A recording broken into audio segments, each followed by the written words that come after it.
नमस्कार भक्तों, हमारे YouTube चैनल शिवराह में आप सभी भक्तों का हार्दिक स्वागत है। आज के वीडियो में हम बात करने वाले हैं कि मृत्यु के 14 प्रकार कौन कौन से हैं। श्री रामचरितमानस में वर्णन मिलता है कि जब प्रभु श्री रामचंद्र जी अंगद को रावण की सभा में संदेश लेकर भेजते हैं तो अंगद की रावण से बहस हो जाती है और उसी बहस के दौरान अंगद ने राज्यसभा में ही रावण से कहा कि तू तो मरा हुआ है और मरे हुए को मारने से क्या फायदा। रावण ने कहा मैं जीवित हूं, मरा हुआ कैसे। तो अंगद ने कहा कि सिर्फ सांस लेने वालों को जीवित नहीं कहते, सांस तो लुहार की धौंकनी भी लेती है।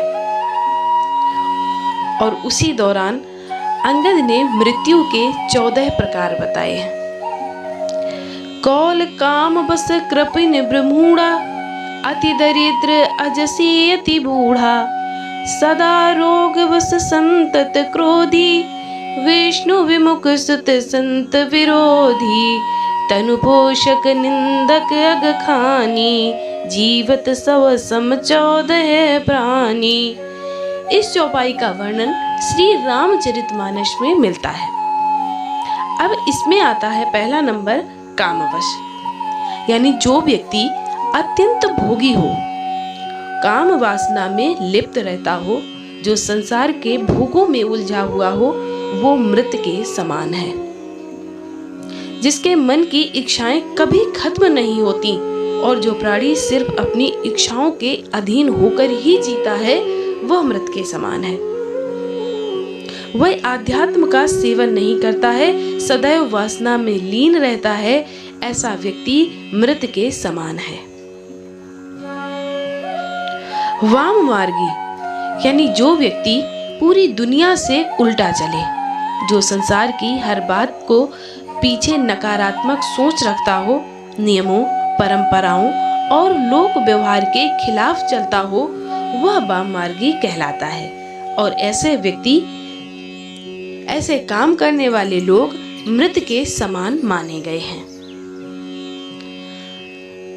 यदि कोई व्यक्ति अति कंजूस है तो वह व्यक्ति भी मरा हुआ माना जाता है। जो व्यक्ति धर्म कार्य करने में, आर्थिक रूप से किसी कल्याणकारी कार्य में हिस्सा लेने में हिचकता हो, दान करने से बचता हो, ऐसा आदमी भी मृतक के समान ही है। गरीबी से बड़ा कोई श्राप नहीं होता। जो व्यक्ति धन, आत्मविश्वास, सम्मान और साहस से हीन हो, वह व्यक्ति मृत के समान है। अत्यंत दरिद्र भी मरा हुआ ही माना जाता है। गरीब आदमी को दुत्कारना नहीं चाहिए, क्योंकि वो पहले से ही मरा हुआ होता है, और दरिद्र नारायण मानकर उसकी हमेशा मदद करनी चाहिए। अत्यंत मूढ़ यानी मूर्ख व्यक्ति भी मरा हुआ होता है। जिसके पास बुद्धि विवेक ना हो, जो स्वयं का निर्णय ना ले सके, यानी हर काम को समझने या निर्णय लेने में किसी अन्य पर आश्रित हो, ऐसा व्यक्ति भी जीवित होते हुए भी मृतक के समान माना जाता है। मूढ़ आध्यात्म को नहीं समझता और हमेशा शास्त्र विरुद्ध बातें ही करता है। जिस व्यक्ति को संसार में बदनामी मिली हो, वह व्यक्ति मरा हुआ माना जाता है। जो घर परिवार, कुटुंब, समाज, नगर, राष्ट्र किसी भी इकाई में सम्मान नहीं पाता, वो व्यक्ति मृत के समान माना जाता है।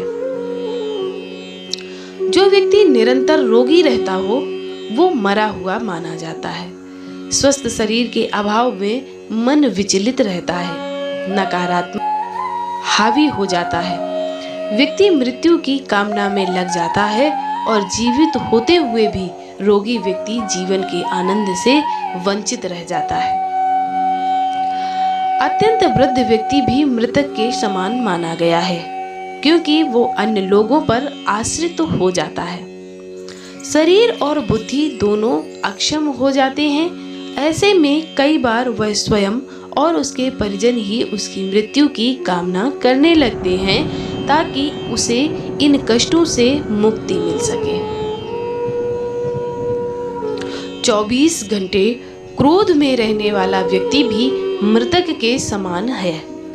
ऐसा व्यक्ति हर छोटी बड़ी बात पर क्रोध करता है और क्रोध के कारण मन और बुद्धि दोनों ही उसके नियंत्रण से बाहर होते हैं। जिस व्यक्ति का अपने मन और अपनी बुद्धि पर नियंत्रण नहीं होता, वो जीवित होकर भी जीवित नहीं माना जाता। पूर्व जन्म के संस्कार लेकर यह जीव क्रोधी होता है और क्रोधी अनेक जीवों का घात करता है जो नरकगामी होता है। कहते हैं कि क्रोध विनाश का मूल माना जाता है। जो व्यक्ति पाप कर्मों से अर्जित धन से अपना और अपने परिवार का पोषण करता है, वो व्यक्ति मृतक के समान है। उसके साथ रहने वाले लोग भी उसी के समान हो जाते हैं। हमेशा मेहनत और ईमानदारी से कमाई करके ही धन प्राप्त करना चाहिए। पाप की कमाई पाप में ही जाती है और पाप की कमाई से नीच गोत्र निगोद की प्राप्ति होती है। ऐसा व्यक्ति जो पूरी तरह से आत्मसंतुष्टि और खुद के स्वार्थों के लिए ही जीता है, संसार के किसी अन्य प्राणी के लिए उसके मन में कोई संवेदना नहीं होती, ऐसा व्यक्ति भी मृतक के समान ही माना जाता है। जो लोग खाने पीने में, वाहनों में, स्थान के लिए हर बात में सिर्फ यही सोचते हैं कि सारी चीजें पहले हमें ही मिल जाएं, बाकी किसी अन्य को मिले ना मिले, वो मृतक के समान ही होते हैं। ऐसे लोग समाज और राष्ट्र के लिए अनुपयोगी होते हैं। शरीर को अपना मानकर उसमें रत रहना मूर्खता है, क्योंकि ये शरीर विनाशी है, नष्ट होने वाला है। अकारण किसी दूसरे की निंदा करने वाले व्यक्ति को मृत ही मानना चाहिए। जिसे दूसरों में सिर्फ कमियां ही नजर आती हैं, जो व्यक्ति किसी के अच्छे काम की आलोचना करने से नहीं चूकता, ऐसा व्यक्ति जो किसी के पास भी बैठे तो सिर्फ किसी ना किसी की बुराई ही करता है, वह व्यक्ति मृतक के समान होता है। पर निंदा करने से नीच गोत्र का बंध होता है। जो व्यक्ति ईश्वर का विरोधी है या जिसकी परमात्मा में कोई रुचि नहीं है, उस व्यक्ति को मृतक ही समझना चाहिए। जो व्यक्ति ये सोच लेता है कि कोई परम तत्व है ही नहीं, हम जो करते हैं वही होता है, संसार हम ही चला रहे हैं, जो परम शक्ति में आस्था नहीं रखता, ऐसा व्यक्ति भी मृत के समान मानना चाहिए। जो संत, ग्रंथ, पुराणों का विरोधी है, वो भी मृतक के समान है। श्रुति और संत समाज में अनाचार पर नियंत्रण का काम करते हैं। अगर गाड़ी में ब्रेक ना हो तो वो कहीं भी गिरकर एक्सीडेंट हो जाता है। वैसे ही समाज को संतों की जरूरत होती है, वरना समाज में अनाचार पर कोई नियंत्रण नहीं रह जाएगा। साथ ही वह व्यक्ति अथवा मनुष्य भी मृतक के समान है, जो सनातन अर्थात अपने धर्म का ज्ञान रूपी प्रसाद अन्य लोगों में नहीं बांटता। जो अपने ज्ञान को अन्य लोगों में साझा नहीं करता, ऐसे व्यक्ति को मृत ही समझना चाहिए।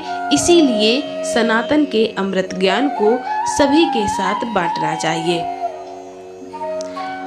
अतः जरूरी है कि मनुष्य को उपरोक्त 14 दुर्गुणों से यथासंभव दूर रहकर स्वयं को मृतक समान जीवित रहने से बचाना चाहिए। आज का विषय हमारा आपको कैसा लगा, ये हमें कमेंट करके जरूर बताएं। वीडियो पसंद आई हो तो लाइक करें, अपने दोस्तों के साथ शेयर करें और इसी तरह के और वीडियो पाने के लिए हमारे चैनल को सब्सक्राइब करें। सभी भक्तों को एक बार फिर से राधे राधे, जय श्री राम।